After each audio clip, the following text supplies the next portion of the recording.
And పిఠాపురంలో కొంతమంది జబర్దస్త్ ఆర్టిస్టులు వెళ్ళి పవన్ కళ్యాణ్ గారికి ఈ ఉమ్మడి దానికి వాళ్ళు సపోర్ట్ చేస్తున్నప్పుడు ఆవిడ ఒక పదం వాడారు, వాళ్ళంతా చిన్న ప్రాణాలు, తర్వాత మళ్ళీ అవకాశాలు రావేమో, మెగా ఫ్యామిలీకి ఎదురెళ్తే తొక్కే అన్న టైప్లో ఆవిడ కామెంట్లు చేశారు. మీరు వినే ఉంటారు. దానికి కొంతమంది జబర్దస్త్ ఆర్టిస్టులు కూడా రీకౌంటర్ ఇచ్చారు. అండ్ ఆర్పి గారు కూడా ఎలా ఫైర్ అయ్యారో మీకు తెలుసు. సో అంటే ఆల్రెడీ ఒక ఎమ్మెల్యే స్థానంలో ఉండి ఆల్రెడీ ఎంతో ఎక్స్పీరియన్స్ ఉన్న అలాంటి ఆవిడ అలాంటి పదజాలం యూజ్ చేయటం అది ఎంతవరకు కరెక్ట్ అంటారు? రీసెంట్గా కూడా ఒక వీడియో బాగా వైరల్ అయింది. ఇక్కడ ఒక టెంపుల్కి వెళ్ళినప్పుడు కొంతమంది ఎవరో 2-3 పెద్దవాళ్ళు వచ్చి అలా ఫోటో దిగుతుంటే ఆవిడ కొంచెం ఇలా దూరంగా ఉండు అని చెప్పేసి ఒక సైగ చేస్తారు. సో అంతకు ముందు కూడా దగ్గరికి రండి, మేమేం ST/SC కాదు అన్నట్టు కూడా కామెంట్లు చేస్తారు. సో మీరేం చెప్తారు? అంటే నీకు మళ్ళీ పునర్జన్మ జబర్దస్త్. శ్యాంప్రసాద్ రెడ్డి గారు బాబా అంటే అలా పడేశాడు జబర్దస్త్. అక్కడ పనిచేసిన వాళ్ళు అందరూ హైపరాది కానీ, గెటప్ సీను కానీ, సుధీర్ కానీ, వీళ్ళందరూ కిరాక్ ఆర్పి కానీ, వీళ్ళందరూ ఆర్టిస్టులు. వీళ్ళంతా చిన్న ప్రాణాలు అంటే నీలాగా దోచుకోలేదుగా. వాళ్ళు జబర్దస్త్లో వచ్చిన దాంట్లోనే ఇల్లు కట్టుకున్నారు, వాళ్ళ ఫ్యామిలీలతోటి హాయిగా హ్యాపీగా ఉన్నారు. వాళ్ళు ఉడతా భక్తి కింద వాళ్ళు వచ్చి ప్రచారం చేయడం వాళ్ళ బాధ్యతగా తీసుకున్నారు. వాళ్ళకి పార్టీ ఏమి డబ్బులు ఇవ్వలేదండి. వాళ్ళ డబ్బులతోటి ఎవరికి వాళ్ళు స్వచ్ఛందంగా వచ్చారు. ఎన్ఆర్ఐలు ఎక్కడి నుంచో అబ్రాడ్ నుంచి వచ్చిన వాళ్ళు ఎన్ఆర్ఐలు కూడా వాళ్ళు డొనేట్ చేసుకుని వాళ్ళు వచ్చి 10-15 మందికి బృందాలుగా విడిపోయి బ్రహ్మాండంగా ప్రచారం చేశారు. వీళ్ళంతా చిన్న ప్రాణాలని తేలిగ్గా చూడటం. నీకు నాకు నాగబాబు గారు కూడా చెప్పారు, పవన్ కళ్యాణ్ గారు ఎప్పుడైతే ఛార్జ్ తీసుకున్నారో ఇక అక్కడి నుంచి మనం ఎన్నికల్లో మాట్లాడుకున్నాం, మాటల యుద్ధాలు అయిపోయినాయి. ఇంక మనం అభివృద్ధి వైపు, అభివృద్ధి ఎలా జరుగుతుంది, రాష్ట్రంలో ఎలా ఉంది, ముందుకు వెళ్దాం. ఈ కామెంట్లు కూడా మనం ఎవరు మాట్లాడకూడదు అని అన్నారు. మీరు అడిగారు కాబట్టి లాస్ట్ చెప్తున్నాం. అడ్డగాడిదిలా ఉన్నాం, గాడిదికి వచ్చినట్టు నీకు 55 వచ్చినాయి, ఇలాంటి మాటలు. అసెంబ్లీ గేట్ తాగలేము, నెక్స్ట్ అది జగనన్న ముంజేతి మీద వెంటుకు కూడా పీకలేము, నోటికి ఏదో వస్తే అది మాట్లాడారు. సో వాళ్ళకి తెలియలే రేపు అనేది ఒకటి ఉంటుందండి. ఈ రోజున నేను మాట్లాడినా రేపు అనేది ఒకటి ఉండాలి. అక్కడ కర్మ సిద్ధాంతం నమ్ముతాను నేను. అది ఇక్కడే చూపిస్తుంది, ఎక్కడికే వేరేది ఉండదు. ఆయన చేసుకున్నాడు కాబట్టి 11లోకి వచ్చాడు. రేపొద్దున్న 1, 2 అలా ఉంటుందండి. ఇంకా చరిత్ర అక్కడికి అయిపోయింది. ఇంకా మళ్ళీ ఎంత చేసినా కూడా రాదు. ఈమె కూడా నోరు అదుపులో పెట్టుకోకుండా ఏది పడితే అది మాట్లాడేసింది. ఇంకా దాన్ని భగవంతుడే కాపాడాలి. ఏమి దించిన ఉపయోగం చూడాలి అంటే గేట్ కూడా తాకలేడు అన్నాడు. అందుకుని తాకనివ్వ అన్నారు పవన్ కళ్యాణ్ని.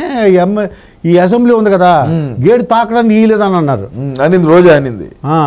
అది అడిగిపోయింది. ఇప్పుడు కంటికి కనపడకుండా పోయింది. అది 40,000 పైన ఎంతో పోయింది. మరి ఏంటి రోజా పరిస్థితి ఏంటి తమ్ముడు?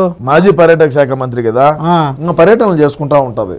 పర్యటనలో జబర్దస్త్ ఏముండదంటావా? ఇంకా ట్రాలీల మీద డాన్సులే, ట్రాక్టర్ ట్రాలీల మీద డాన్సులే. ఇంకా ఇది మన ఫంక్షన్ వెనకాల ఉంటది, అదే దాని మీద డాన్సులు వేసుకోవడమే. మరి కరమేం పట్టలేదులే. కొడుకే 1.5-2 కోట్లు పెట్టి కారు తీయించినప్పుడు, కారుకే 1.5 కోటి పైన ఖర్చు పెట్టినప్పుడు ఇంకా ఆమె దగ్గర లెక్క ఉండదు ఏమయ్యా. మరి ఏంటి కొడాలి నాని పరిస్థితి ఏంటంటావు? మరి ఏంటి మేము ఏం చేయాలి? కొడాలి నాని పని, కొడాలి నాని ఏమున్నది, ఓడిపోయాడు కదా గుడివాడలో. అవును, ఓడిపోయాడు. మరి ఎమ్మెల్యే లేదు, మినిస్టర్ లేదు, ఏం చేయాలా? అంటే ఎల్లకాలం ఎమ్మెల్యే మినిస్టర్ గానే ఉంటారు అనుకున్నావా? అంతే, నేను అలాగే అనుకున్నాను. ప్రజాస్వామ్యం అయ్యా ఇది. 30 ఏళ్ళు ఉంటాడు అనుకున్నాను నేను పోరాటం చేస్తాను 30 ఏళ్ళు. అన్న కోసం నా ఈ పోరాటం ఆగదు. Point number 1. Kodali Nani cancer. Kodali Nani క్యాన్సరా? క్యాన్సర్ బసవతారకంలో చూపించుకుంటాడు. ఎవరిది? బాలకృష్ణ గారిది. వాళ్ళ తల్లిగారి పేరు మీద బసవతారకమ్మ క్యాన్సర్ రీసెర్చ్ ఏదో పెట్టినాడు కదా, ఆడికి పోయి చూపించుకుంటాడు. మేము ఎంత తిట్టినప్పటికీ మా బతికేమో మళ్ళా బాలయ్య కాలకాడికి, బాలయ్య పెట్టిన హాస్పిటల్కి పోయి ఆడ ట్రీట్మెంట్ చేసుకుంటా బతున్నాము. అది పరిస్థితి. మొన్నగడ కళ్ళు తిరిగి పడినాడు. సరే, నీకు అన్ని ఎందుకయ్యా, నువ్వేదో అడుగు. ఏం వాళ్ళ క్యాన్సర్ వంశీ పోని చెప్పు. వాళ్ళ వంశీ ఏం హైదరాబాద్కి వచ్చేసినాడు కదా. హైదరాబాద్ వచ్చేసాడా నుంచి? మరి బిజినెస్ అని చేసుకోవచ్చా, ఏమైనా వదిలేస్తారా ఏంటి? అసలు ఏంటి పరిస్థితి అలా ఉంటుంది అంట. వ్యాపారాలు వాళ్ళకి రియల్ ఎస్టేట్లు వాళ్ళకు బ్రహ్మాండంగా, వాళ్ళకు మంచి మంచి పరిచయాలు ఉంటాయి. మనం అంటే ఇంటర్నేషనల్ గా ఉంటాం, మనకు లోకల్ గా తెలియదు కాబట్టి ఏదో వాళ్ళు పడేది వాళ్ళు పడతా ఉంటారు. మనకి ఎందుకు? ఇప్పుడు జగన్మోహన్ రెడ్డి గారు ఇప్పుడు ఓడి చెప్పేది ఇప్పుడు జగన్మోహన్ రెడ్డి ఏంది బొక్క, మా అన్నే కావచ్చు. ఆయన ఐఏఎస్ఎల్ ఐపీఎస్ఎల్ కోర్టులో మింగబెట్టినాము. ఈ వల్లభనేని వంశీ అంతా రోజా అంతా బొక్క విడుదల రజనీ ఏంది గుడివాడు గుట్కాగాడి ఏంది ఏమైతే అది వీళ్ళందరిది ఐఏఎస్ఎల్ ఐపీఎస్ఎల్ కోర్టు భూములు ఎక్కించి నా కొడకలము తల్లిని చెల్లిని వాడుకొని ఏదలు బడిగా తిప్పిన వాళ్ళము. సినాయన ఈడు మాకు ఎన్నుపోటు పుడుచాడు ఈడు మాకు ఇదిగా ఉన్నాడు అని చెప్పి గొడ్డలతో నరికిన వాళ్ళము. ఇంకా కొడాలి నాని ఏంది వల్లభనేని వంశీ ఏంది బొక్క ఏందంట. ఇప్పుడు గొడ్డలు అన్నావు కదా, మరి గొడ్డలు అంటే ఎన్నాళ్ళు సీఎం గా ఉన్నందుకు జగన్మోహన్ రెడ్డి గారు పర్లేదు. ఇప్పుడు మరి దిగిపోయారు ఏమవుద్దంటారు గొడ్డల పోటు? ఏమైతే ఏమవుతుంది, సిబిఐ విచారణ పిలుస్తుంది, పోతాము అన్నా పోతాడు వదినా పోతుంది, తేడా జరిగితే లోపల మింగుతారు. ఏందంట 16 నెలలు ఉన్నాం ఏమవుతుంది, ఇంకా మేమేం చూడడం చేయాల మాకు తెలియజేయాల. 10వ తరగతిలోనే పేపర్ లీకేజ్లో జైలుకి పోయి నా కొడుకులో మేము జైలు అంటే అది మాకు అత్తగారితో పాటే సమానం, ఏం కాదు మాకు. మా రాయలసీమలో నీ మీద కేసులు ఉంటే నువ్వు అంత మగోడివి. ఏ ఊరు మీద? మాదా కాకినాడ. మీ గోదావరి జిల్లాలో ఉచ్చబోసుకుంటారు పోలీసు వాళ్ళన్నా జైలు కేసులన్నా. నిజమే, మాకు ఇంటికి ముక్కతో సమానం. ఇది ఇంటికి ముక్క. అన్న మీద ఎన్ని కేసులు ఉన్నాయి, ఏమైంది, ఏం పెరిగినారా? సీఎం గా ఉన్నారు కాబట్టి రాలేదు. మరి సీఎం దిగిపోతున్నాడు కదా, ఆల్రెడీ రాజీనామా రాసి ఇచ్చినాడయా. సిబిఐ కేసులు అన్ని ఏమవుతాయని. ఏమైనా కానీ 16 నెలలు జైల్లో ఉన్నాము, ఇంకొక 16 నెలలు ఉంటాం అవసరం అయితే. అంటే అలవాటేనంటావు ఇవి? అయితే వారిని 10వ తరగతిలోనే జైలుకి పోయి వచ్చిన వాళ్ళమయ్యా. మళ్ళీ ఒకసారి బాలకృష్ణ అభిమాన సంఘం కడప టౌన్ ప్రెసిడెంట్ గా పనిచేసినప్పుడు ఏదో సినిమాలో కూడా ఎవరో గొడవ అయితే అప్పుడు కూడా 2 రోజులు కేసులో ఉండొచ్చాడు. మరి ఏంటి చక్రం బాబా అంటే చక్రం బాబాని మీరు ఏళకోవడం చేశారు. ఎవరు? మీరు, మన పార్టీ. జగన్మోహన్ రెడ్డి చక్రం బాబా చక్రం తిప్పాడంట సెంటర్ లో అని. ఇప్పుడు మళ్ళీ అదే పరిస్థితి వచ్చింది. ఇప్పుడు మళ్ళా ఫోటోలు వచ్చినాయి, నేను కూడా చూసాను. నరేంద్ర మోడీ పక్కన కూర్చోన్నాడు. అవునవును. ఏం మాకు కూటమి తెచ్చి పెడతాడో చంద్రబాబు నాయుడు మాకే తెలియలే. మీరు సీఎం అయినప్పుడు ఏం చెప్పాడంటే మెడల్ ఉంచుతాను అన్నారు, మెడల్ ఉంచలేదు. ఇప్పుడు ఆ ఛాన్స్ వచ్చిందా అని. ఏంటి చక్రం బాబా అంటే మీ నోటు ఏమంటే అవుతుందా ఏంటి?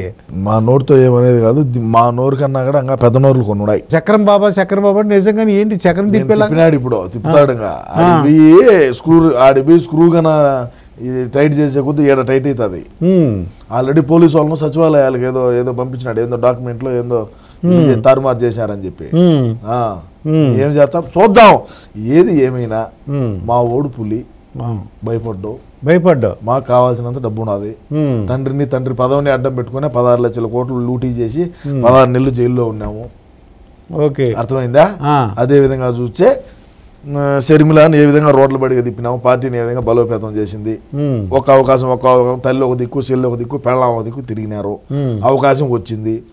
మరి ఈరోజు మేమే తండ్రి పదవిని అడ్డం పెట్టుకొని లక్షల కోట్లు లూటీ చేశామంటే ఈరోజు మేమే స్వయంగా ముఖ్యమంత్రిగా పీఠం మీద కూర్చో ఉన్నటువంటి మా జగన్మోహన్ రెడ్డి అన్న ఎన్ని కోట్ల రూపాయలు సంపాదించుకుంటాడో ఒకసారి ఆలోచన చేయండి. సో దేనికి మేము దాటాల్సిన పని లేదు.